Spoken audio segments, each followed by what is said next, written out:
Okay, so I guess by now you guys probably heard all of Maggie's silliness. And so you can see here, I have all these. Hi there. Today we're going to That's capture her some from sound yesterday. using wine glasses. And I'm using a ceramic chopstick. What I've done is I've put them in to some samples. And those are actually balloons, if you would believe it or not. Sound like huge taiko drums. You never know what a sound's going to turn out to be. Some of the ladles, some metallic sounds. What I typically do, I'd say about 50% of the time, is start with the rhythm. Now, because we're dealing with opposites here, and we've got this idea of like really kind of chaotic versus, very typical, I'm going to start with the chaos, because that's going to be the hard part. And a lot of people have asked for weird time signatures. With the odd time signatures, you usually really want to focus on where are the beats that really stand out. So, for example, if it's 5/4, you probably want to divide it into like a 2 and a 3, or a 3 and a 2. So a 2 and a 3 would be like 1 2 1 2 3 1 2 1 2 3 1 2 1 2 3. Whereas the other way around would be 3 1 2 3 1 2 1 2 3 1 2. Same with 7/4. Or 7/8, you would do something that would be maybe 2 groups of 2 and then a 3, or a 2 3 2, or 2 2 3 kind of thing. So like 1 2 1 2 1 2 3 1 2 1 2 1 2 3. Let's just try 7/8, just to start it off, just to get that feel going.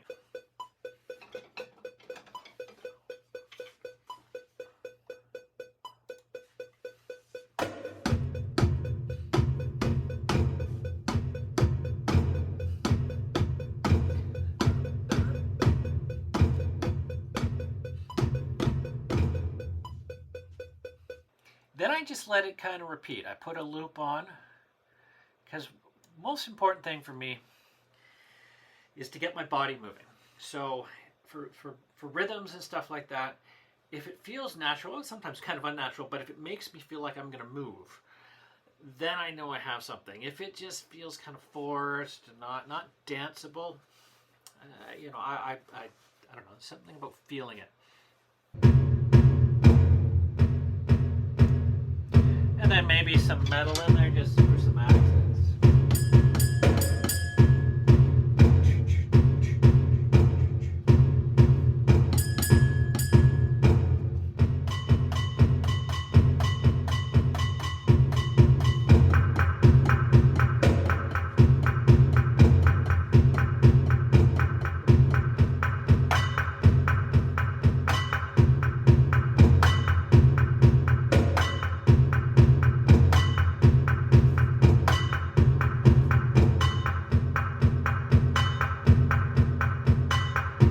Starting to feel this. See how it makes you move?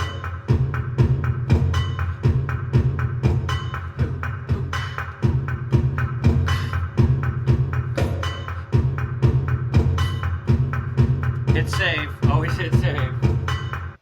That to me feels like a good starting point. At any time, if you're not feeling it, start again. So, the next thing I would usually do, maybe a chord structure. Very often use a piano. Sorry, because it's such one of the most versatile instruments. This is just kind of like sketching, just like outlines. Quite often, the key is determined by the drums, if there is any tuning, because these were balloons, remember, that they were made off of. I could also tune the balloons a little after the fact, but right now, we'll just play along and see what happens.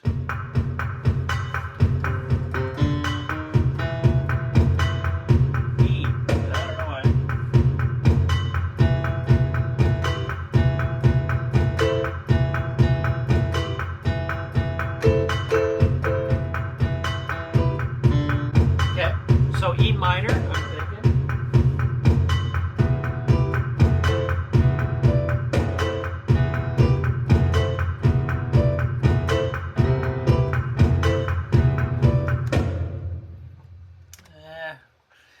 I want it to feel a little creepier.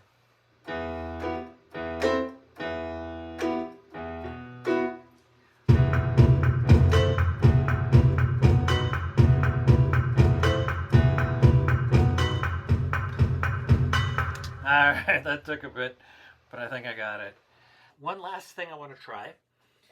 This is going to be a little scary, but I'm going to try putting down a vocal just to see if it fits or not. I quite often earlier in the development of a song, I try to lay something down just to see if it lends itself well to vocals.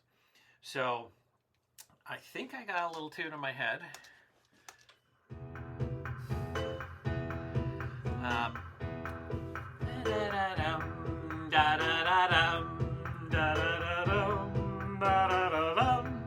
I'll do a little goofy voice there, which will probably change later. And just see it. Now, of course, I have to put on headphones. And you guys aren't going to be able to hear the music. So it's going to be even more embarrassing for me because you're just going to hear me singing. So, yeah.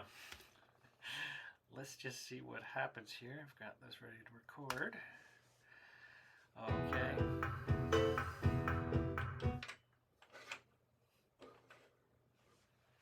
Dum dum da da da dum dum da da da dum dum da da da dum dum da da da dum dum da da da dum dum da da da dum dum da da da dum. Dum dum da da da dum dum da da da dum dum da da da dum dum da da da dum dum da da da dum dum da da da dum dum da da da dum. Okay, I think I got something there. Let's bring it back up.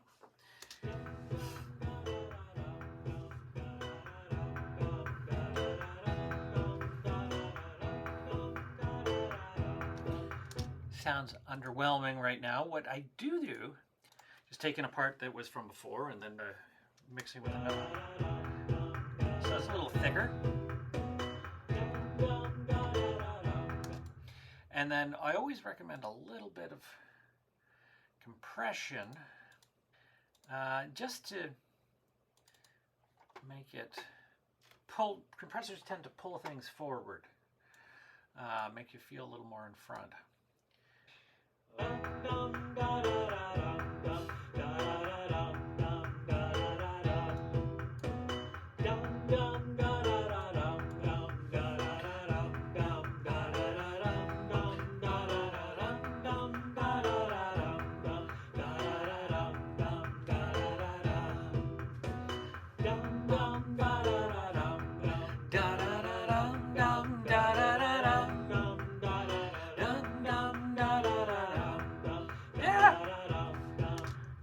With that.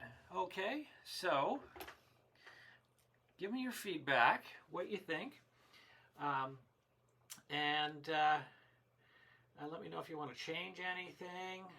And next time maybe we'll move on to the lighter side. Maybe we'll do a second part of the chaotic, and then we'll just keep on going and see what this crazy experiment ends up sounding like.